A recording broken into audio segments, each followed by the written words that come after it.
Shelling bound the 2v2 with invades, and it doesn't typically work out too well if you don't have a good way to transition into team fights. I find it funny that we've swapped mid lane champions. Scout doesn't play much TF, like he's had a game on it. Xiaohu is the TF player. And Scout's been our Galio player. He's in 6 games on Galio. So, yeah, both of them swap. Heck, even in our graphic earlier, we showed the vice versa champions. So, yeah, going to be exciting to see. Definitely feels like EDG knowing they need to take away this pick rather than necessarily wanting to have Scout on it for, you know, just his own reasons.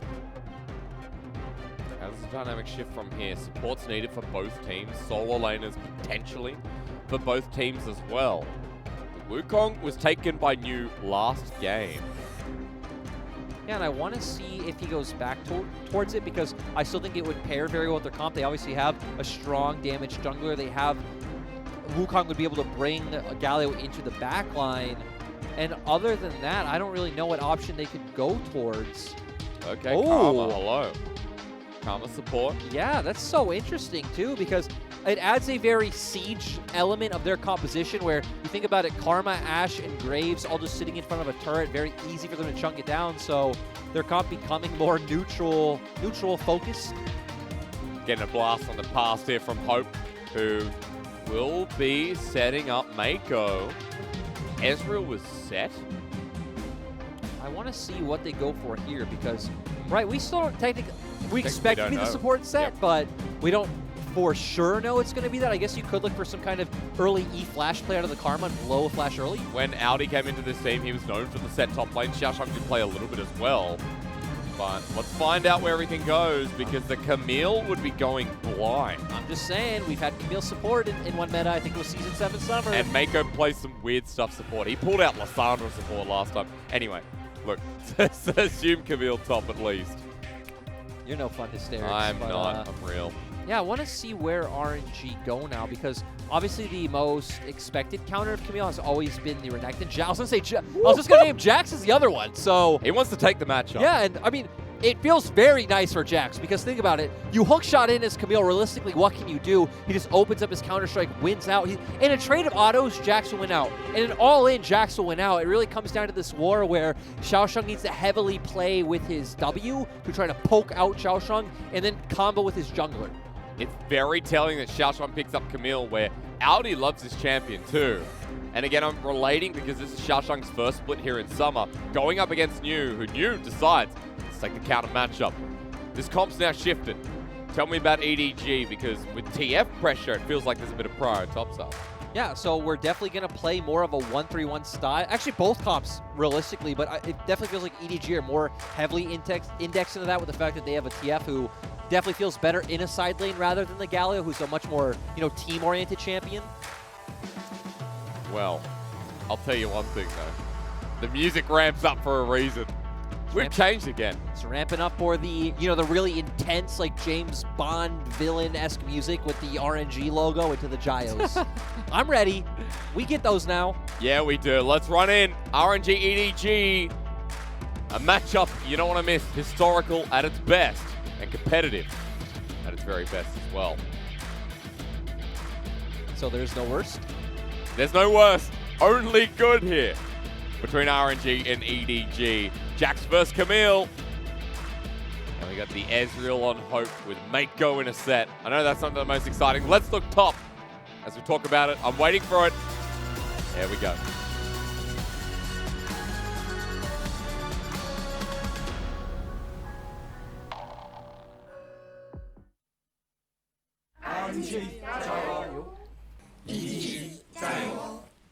The dog was there again. I hope one of you tweeted a quick shot because, yeah, his dog here is massive LPL fan, but, you know, going even a step further than that, like a step. Ooh. Oh no, we got a level 1 invade. This is why we need to see more. A 4-man shielded Duran though from Xiaohu as Gold Card will be resurrected. New walking into his deathbed. Counter-Strike hits 3. He wants a trade, but I think RNG have just flubbed up. Well, hysterics, this is the potential game 3 we were talking about, but this LPL, baby. I can see what they were thinking, right? You have the Karma, so you have the range support, very strong level 1 champion. You have Galio, so we already saw the Shield of Durant can get a massive taunt, but obviously walking in blind, EDG were ready. EDG picking up 2 kills is absolutely massive, and on their bot lane no less. Let's watch again, because they thought, oh, they're going to be in the brush. They didn't know. Does he just face check? He does. Oh, my lord. Yeah, and let's remember, Camille also a very strong level 1 champion with her E, just able to lock someone down, and we see EDG just coming out ahead with the fact of the hook shot coming from the Camille, the gold card from the Twisted Fate, and yeah, just great start from them.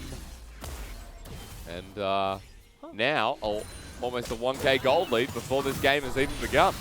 So the one thing that jumps out to me about the runes is the fact that I remember back in the day when we had this matchup more, you would see a lot of Camille's go towards Comet because, again, you are a lot more about trying to get those short trades off with W and, you know, win out over kind of a poke war, but instead going for the grasp. So still about short trades, but... Oh, Shield Durant mid. Scout flashes. What a very active early game. I mean, the last game was active as well, right? It might not have ended high kill, but there was tons of action, and this time around, it's going to be interesting because I always say this when you have a ranged enchanter support is they're very fragile. They're very easy to gank. So typically a team wants to play around them and give them vision so they can freely just hit turret because obviously range against melee, very easy for them to go and get turret plates. I want you to come back though because despite the invade as set support running into Gala, he has flash. Didn't use it in the last fight with Mantra Inspire. Hope dodges away from the Q. That means the Inner Flame doesn't get the slow, but damage still there thanks to the Spellbinder. Or Spell Thieves, excuse me. And they're low enough, they can set up for a dive. Well, let's see. The minion wave in the way of Xiaolong Bao. Just walking down as well. I don't like this lyric. I think EDG can turn it. Yep, we have TP on both of EDG's soul laners as well. Xiaolong Bao at half health. Junja's running on in. Over the wall. It will be flash measured out. They get the stun down. And Hope picks up another kill. 2-0 at 3 minutes in the game. RNG. It's time to stop. Yeah, I think we've all discovered it now. The solution was losing game 1, Hysterics. It's been sitting in front of our faces all along. Oh no, EDG knew it was going to happen like this. Yeah, but overall, I mean, we can see what happened there, right? EDG's bot lane forcing, which ended up with RNG's bot lane winning a trade, but they ended up winning it so heavily it made them think they could dive, but Junja was already pathing towards bot side, so was very easily able to answer that play. And great job by him flashing aggressively, knowing that he had the damage to finish off that kill. Do win conditions even matter anymore? I was going to ask you, just remind me about EDG, but hang on. You're getting bullied here a little bit. So tell me, just quickly, before we get fighting, how are EDG going to play out the rest of this game? Because they've already won with an Ezreal. For me, it's about having Scout influence the top lane matchup because despite the fact that Jax definitely comes out ahead in the isolated 1v1, especially as the game goes longer, like early game, as we can see in CS, is pretty close. If you can get this matchup to swing in one way, it could swing extremely hard since it is two, you know, high damage fighter champions, right? If you can get Xiaosheng on an item breakpoint way sooner, he could just end up smashing that side lane for quite a long time. And then be unmatchable while we hit mid. 3 people here. Mako ready for the face breaker. Xiaohu's just dead. And another kill goes over to this set support. And Scout didn't even need to be part of it. It was actually just Junja and Mako. Yeah. I mean, hey, bruisers in the early game are extremely strong. And EDG just being super proactive. I don't think we talked about this because it's been set up by that early invade. But Junja having a much better start where RNG were hoping Xiaohu would get to 6 and make something happen elsewhere.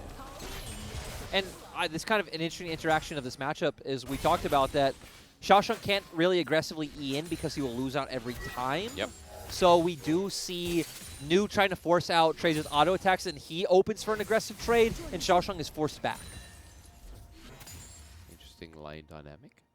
At 6, Lyric, what happens is, oh, Hope a bit too far forward there, champ. A lot of damage coming out of Ming this early on.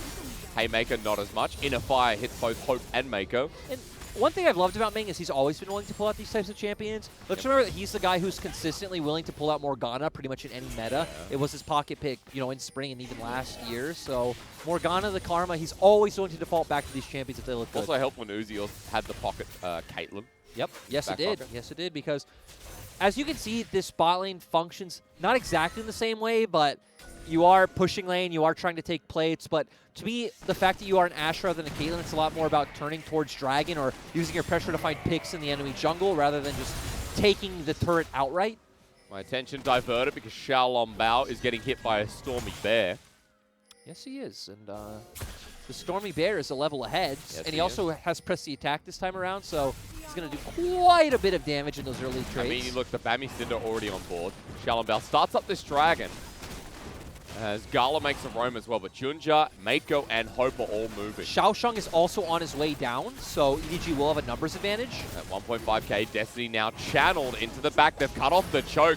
Gold card locks them down. A 3-man face breaker. Shielders ran onto 2 though, but Hope has already picked up the first kill. While damage onto Mako. Xiao just wants something in his kit. He'll get it, but over the wall. Hope goes again. Needs a Q, doesn't land it for his 4th kill. And RNG at least gets something, but they lose the war.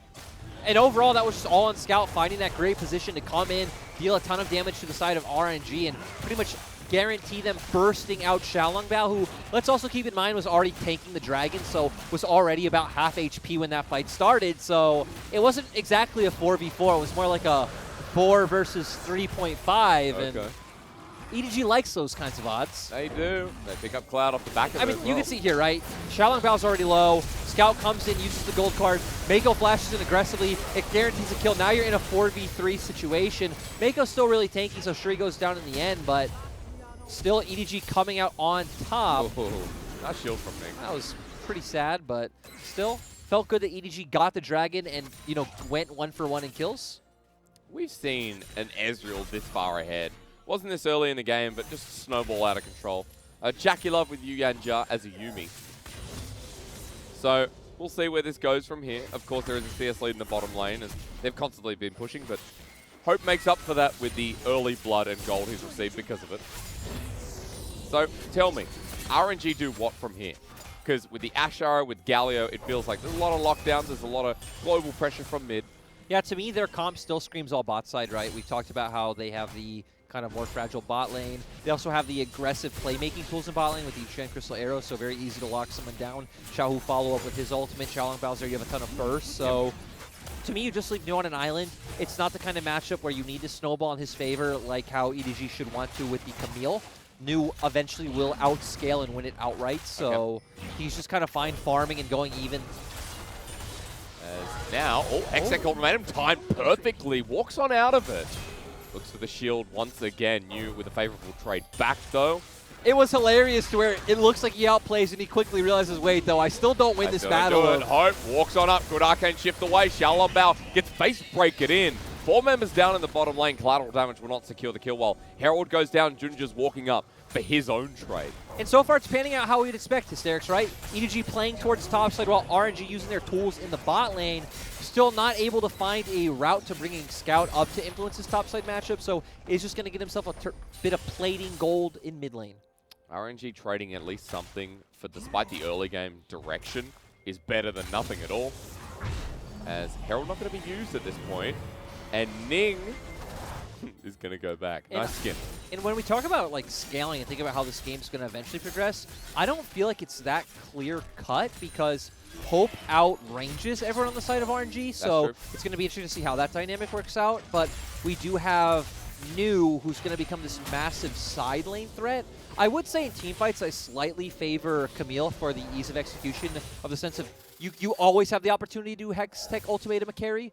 But again, another facet is, hey, there's a Galio, so you Hextech Ultimatum a carry. Now Galio Ultimate comes and knocks you up. It's like there's going to be a lot of different working parts to the two compositions that RNG and EDG have drafted because they both are set up similarly, right? We have global mids, we have split pushing, like, dueling top laners. Let's give a cop-out answer. It's down to execution. Let's go. I just love sitting on a fence and not committing either way. No.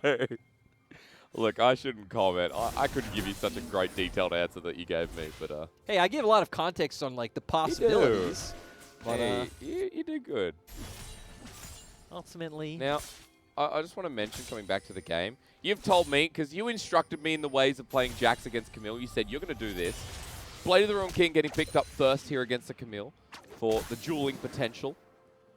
Yeah, it still kind of surprises me that we don't just see him go straight away for the Triforce, but I mean, theoretically, you should be able to hit that item spike sooner, and obviously is a lot stronger ever since it got buffed for melee champions, so Yep. going to want to look to come online with just straight up Is this plays. too dangerous? Well, yes, if it is, if it resets. There we go. EDG Answered. gave you the answer. Okay. There's still 1,500 gold ahead. 1,300, sorry. We've Let's- got a dragon coming up. But let's also remember that EDG have the Rift Herald too, so they haven't dropped that yet. With Dragon coming up, maybe we see them use it to pressure, but as we said in the previous series, when you do have these kinds of global ultimates... Hang on, Destiny Use over the wall. Junja wasn't spotted out, and that's the undoing of Xiaolong Bao. Right in front of the dragon spawning. Ghost Use, they're diving Xiaohu. They have Rift Herald. Gold card. Xiaohu getting the Nimbus Cloak. Based off the heal. As you mentioned, the Herald's going to be put on down. Junja tanking for a little bit, but not for long. Gold's going to go to these Fed members. And spread throughout. And I love it because I didn't have to make the point. Or EDG made the point for me. I was going to say, ooh, Hang on, jump punch flushed away from. Gold card used, but there's no damage to follow up. Whenever you have these types of global mid laners, I feel like taking mid lane turret is just so nice because, again, being able to push your wave against them deeper and keep them towards your inner turret really stops them from being able to make a wide range of global plays. Hang on, let's watch this one though. Xiaoshang dodges away from the counter-strike, but doesn't feel confident to now force that into a Hextech ultimatum. Nope, and we did see the power of his passive shield. It is one of the areas where you can try to win out in short trades against Jax. And right, this is the name of the game for Camille. Short trades as compared to New, who wants to take extended trades. I was going to ask you a deeper question. What he would be maxing in this matchup. We've seen a lot of hookshot max, but Q, the precision protocol, is the usual do for the Camille. Yeah, I would still expect it to be the Q. I know it's what it used to be like back in the day, but that was way before. It's gone back and forth, like the hookshot. I was gonna say that was back in like 2017, where if you remember, Camille was like first pick or ban, like OP, and obviously she's gotten a ton of different numbers, buffs, and nerfs since then. Mostly nerfs. So cute. Yep, has been Q. As we're now going to watch the matchup yet again. There's a shield. Is Xiaoshang going to go for the 1v1? Well, we pause because Xiaolong Bao ported out by Junja once again. Collateral damage over the wall. True Shot Barrage does not connect. Well, Scout's topside. Xiaohu forced to teleport in as well. They want some turret plating. But they are locked between two members. But hang on. Xiaoshang is actually backing away. Scout just wants to save a bit of turret plating. That's fair. Hey, and I guess it works out for EDG when... Oh, God. Xiaolong Bao, there is a bear in there. Oh, God. What's going to happen? Is there... No, end of the line is secured. I was looking at the map, and I'm like, there's no way any other members are going to come interact with this dragon. It's purely a 1v1. What is Xiaolong Bao going to do? As the Mafia would say, sometimes you got to take from a bear, you know? Is that really a saying? I don't know. I've never been in the Mafia. I've watched The Sopranos. I was going to say, I felt like there was like a Sopranos or Godfather reference or something coming, but... I think, actually, before Raz left, he was watching The Sopranos. I wonder if he's still watching it. Very good show. If anyone hasn't watched The Sopranos, one of the best 80s or 90s. The Godfather, The Goodfellas, another good movie in that vein. Just want to say, James Gandolfini is a great actor. Goodfellas, you're right. Another good one. Goodfellas is great. Well, there's a time period of all those movies like coming out, right? I mean, I'd assume so because it's all the same actors in all of them, and they're all like the same ages. So there literally has to be like a 10-year span. To be in a Mafia movie, you have to be like 40 years old. Can you imagine if they all just? I don't even. Actually, I'm not going to go down this rabbit hole. Never mind. Okay, all right. I was gonna like go with those like immortality, fountain of youth type like conspiracy theories. For the Mafia. Not for the Mafia, for that like group of actors who are in all those movies. Oh yeah. Well, to be fair, James Gandolfini's dead, so I guess not. Yes. I mean, no. This got like a really depressing sad route. Yeah, so. he was a great actor. He was amazing. He was amazing. So. Chenika Sara dodged away from. Scout now sees Ming. Gala with a noble attempt, but RNG right now looking for windows because they're 3k gold behind. They're losing dragons with an Infernal Rift on the horizon. And that big Ezreal that we saw earlier in the game, still sitting on 3 kills with almost 2 items. And Junja, with the Herald, has utter control of the Rift. Yeah, and you do expect EDG to just be able to pick this one for free. And they're probably going to trade side lane turrets to where, New might get dove if he doesn't back off sooner. All of EDG are going to be on this half of the map. And Scout still has Destiny, by the way. They go with ulti, which comes first. Destiny now channeled in. Goodbye, Mr. New. We see. do have Galio ultimate. If he turns onto Xiaoshang, something could happen. Hextech ultimatum in the wings fly. Gold card dodged away from, but thank you to Mako. That's what you should be saying. Jumps back onto Xiaoshang. Much closer in a 1 versus 4 than it should have been. As Herald gets channeled and RNG are pushing bot. Yeah, and I'm glad Xiaohu didn't end up using the Galio ultimate to, go to a certain depth. So good job, Xiaohu, not following your bro in. But overall, on a serious note, great job to EDG making that play. But still, it gave RNG a ton of time to get 2 turrets on bot. But it looks like EDG might be able to equal the trade. No one there from RNG. While you see mid with the turret going down, you get freedom of the wave to Hope. So a trade is a trade, and the fact that it hasn't gone above 3k gold with that early game devastation is still notable for RNG. Yeah, and like I said, it's going to be interesting to see how the dynamics of the comps end up working out to where Execution. you can see to where EDG are definitely going to end up in this 1-3-1 setup with Twisted Fate in the side lane, Camille in the other side lane. And then it's kind of going to be both. I assume Juja wants to play more around his 3-man core to where if Xiaohu is sent to a side lane to answer for Scout, Xiao and Bao can go to answer, and you have this very strong 2v2 to just burst out the Twisted Fate. Okay. And see if that can turn into anything. But then on vice versa, right? We mentioned that Hope outranges RNG. The trade-off is the fact that, well, Gala does have the Enchanted Crystal Arrow, so you do have more pick potential if you do go for these types of invades. Hang on, Hero's Entrance going to be used. The Face Breaker flashed away after Mako gets it down. Enchanted Crystal Arrow locks him down. Shielded around with the Justice Punch, and he's just dead. Junja in late to the party with Scout joining that said party. Xiaoshang over the wall, ready in, gets the first kill. The gold card onto Gala. Ming low, and Gala even lower. Poked on down as it's close from Hope with the Mystic shot. Xiaoshang ready to follow up. Hook shot, wall shot, almost up and available. But RNG back away. That was a tense one. And these two teams are so close. Yeah. I don't know how many times we need to say it, but they're just showing us that mechanically they're both on point. When it comes to shot calling, they both have clear ideas of how they want to play out the game. And EDG still with the lead, but as we saw from game 1, it's not over yet. But we can see Xiaoshang getting some more resources, picked up a kill at the back end of that fight while New has not. 1 versus 1, a level advantage. The flash from New. Hextech Ultimatum is available though, but the rest of EDG are coming down to support his brethren. Ulti used, and New's gonna die here. It was close, but once again, Xiaoshang has bros.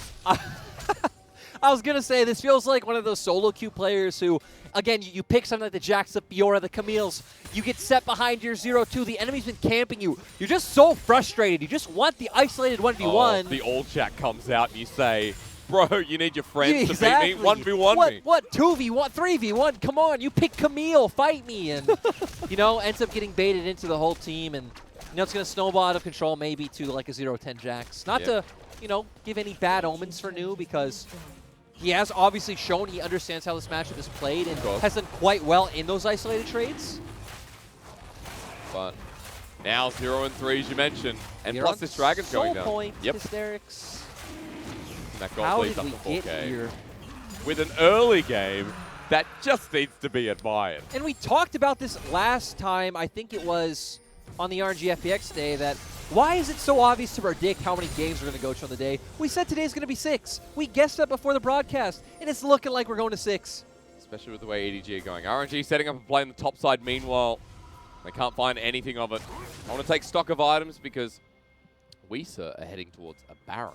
Yes, we are. Let's see who does it early enough. I mean, it looks like across the board we're at pretty much a 2-item mark for the side of EDG, where we look at RNG, right? They're still sitting on the 1.5 item components. Xiaohu especially only having the Proto Belt, Blade of the Rune King only out for Gala.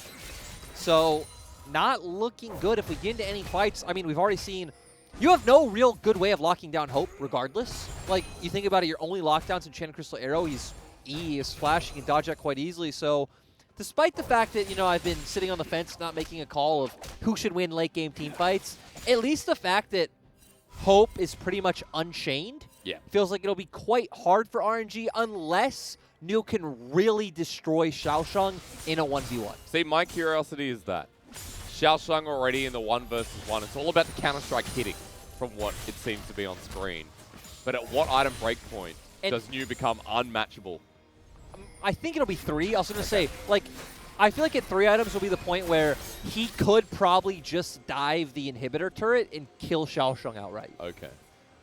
So that will be what we need to keep. So Trinity into like Sterix Gauge or something? Yeah, something along those lines, right?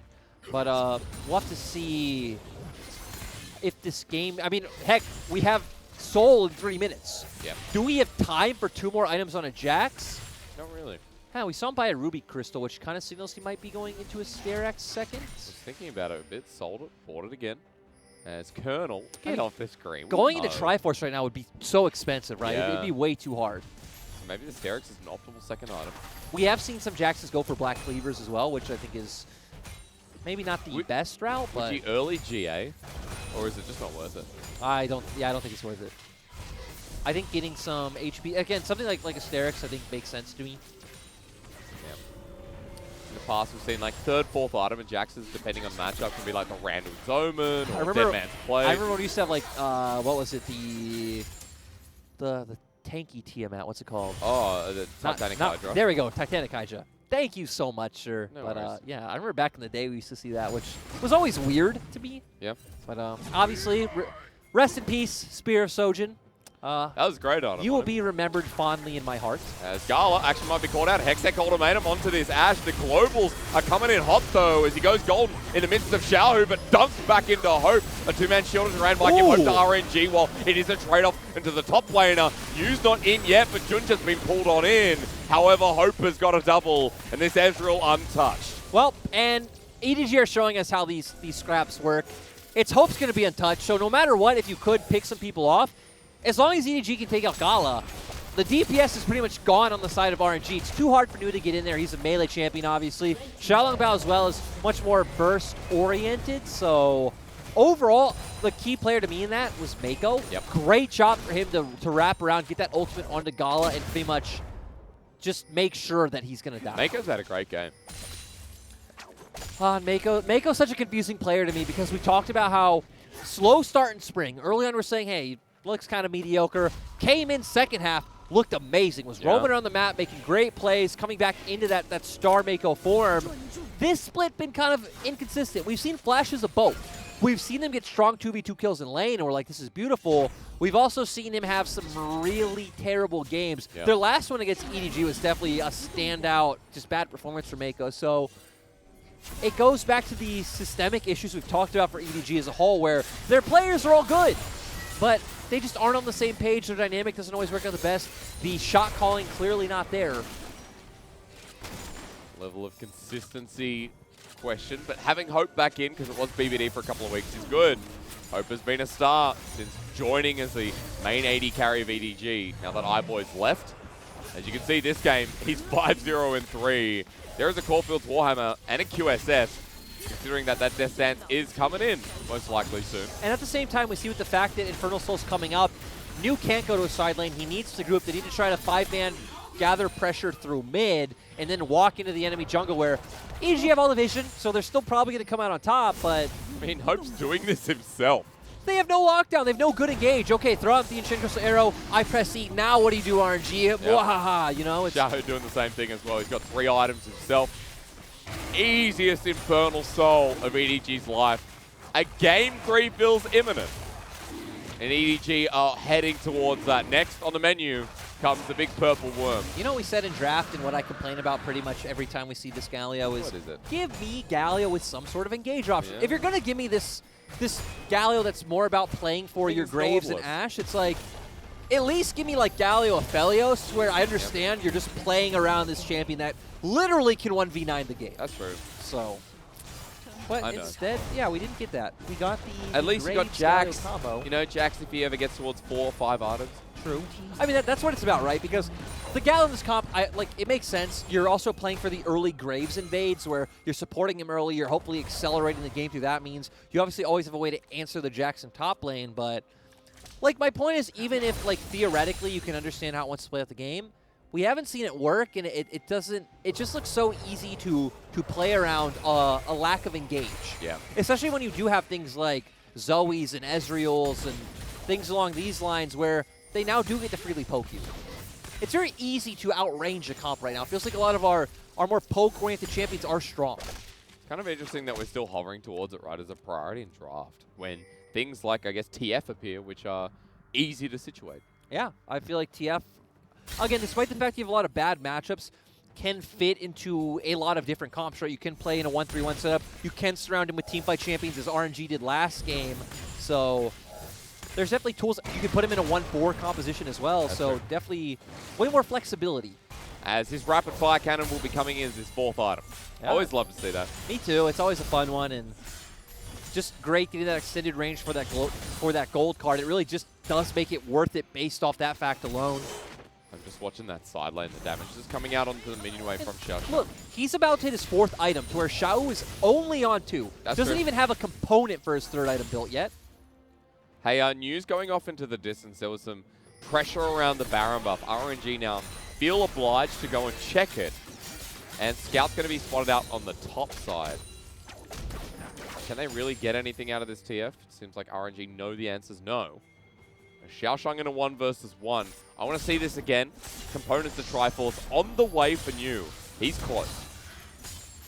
Yeah, and I mean, the fact that they have Infernal, right, you would assume the Camille wins this duel at this point, but I mean, with how we've seen it going so far, you really never have an idea. I feel like at some point, EDG are just going to have to force a Baron play. Like, EDG have 2 options at this point. You either send Scout bot and try to pick off Jax, which is hard when RNG have a Galio, so he can easily react, or you just go straight to Baron, which feels like the more optimal play to make. You don't gamble, but at least try to force out the Jax TP or something along those lines. You also have the Infernal Soul, so you feel fine just baiting a team fight. But EDG are definitely much slower and more methodical than that. I feel like they're just going to wait for someone to overstep and try to use Destiny to pick someone off. They do, however, have to clear out the vision around Baron. We saw RNG with a really good place ward outside the pit.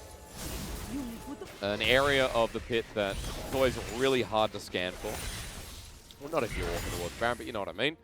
Reset timing here from EDG. There's also the potential of an Elder Dragon in 2.5 minutes. I like that you mentioned that ward, though, because that ward and the one that you would put on the other side as well are always the ones that elude teams, despite the fact that they're so common now. I remember last year in Flamingo, those were the ones that, like, you would just, it would just be like some mindless thing you just forget about. Yeah. Like, oh yeah, that ward, once it catches you out, but it's weird because if you pixel brush control ward, then you spot it out. Especially on that side. Well, exactly. The one that would be on the top side would be much harder to catch out because you don't typically control ward that upper river brush at this stage of the game.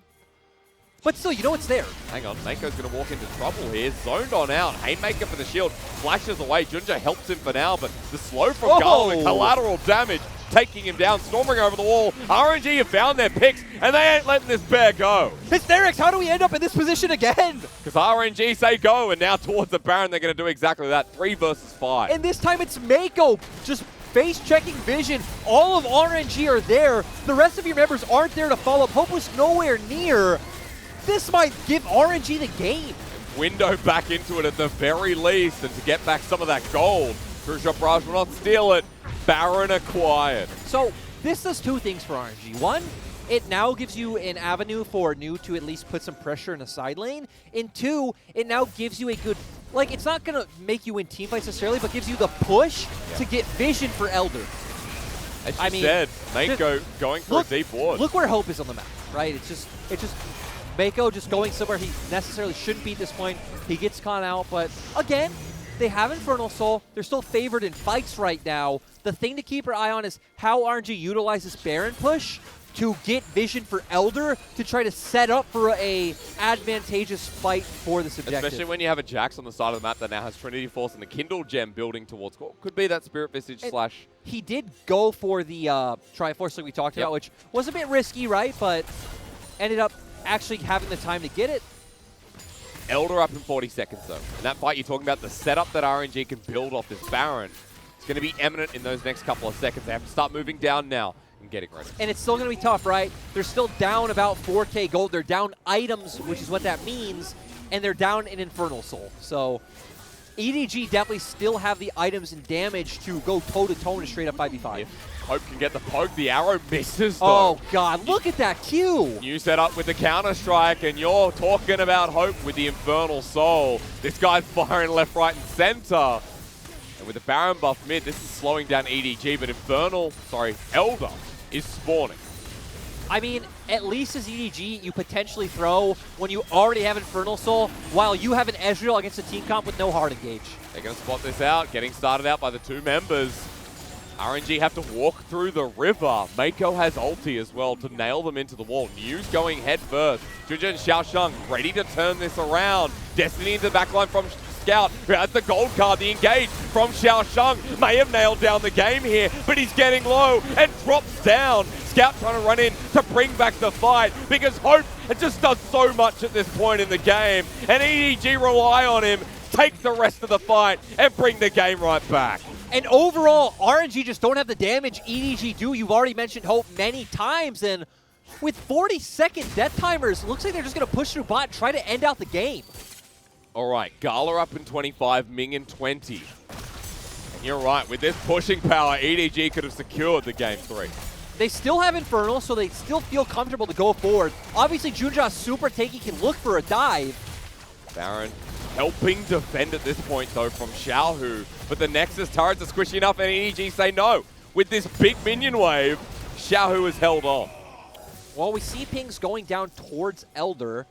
Xiaolongbao won't be up. It will be hard for him to get there. Xiaoshang does have TP. Nu doesn't. Oh, wow. Mako backing. Spotted out in the back. I would stop Hope. And this is not the right time for a replay, but we'll be quick. I mean, realistically, right, this is just the fact that EDG just have more damage. Like, they go in onto RNG. RNG gets a couple members low, but keep your eyes on Hope.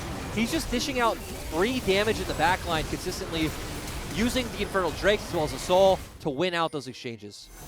EDG winning the fight, pushing through bot, open inhibitor. RNG is starting up the Elder as EDG have reset. They need to gamble at this point, Hysterics. You need to go for some kind of 50-50 play and hope you get this objective so you can try to come out in a team fight. True shot barrage nailed them down. Backline RNG do get it though now for the fight. This could be their way back as Scout almost goes down. The Elder security there from New 4 versus 5 and EDG are down an objective. How does this keep happening, Hysterics? Why EDG every time?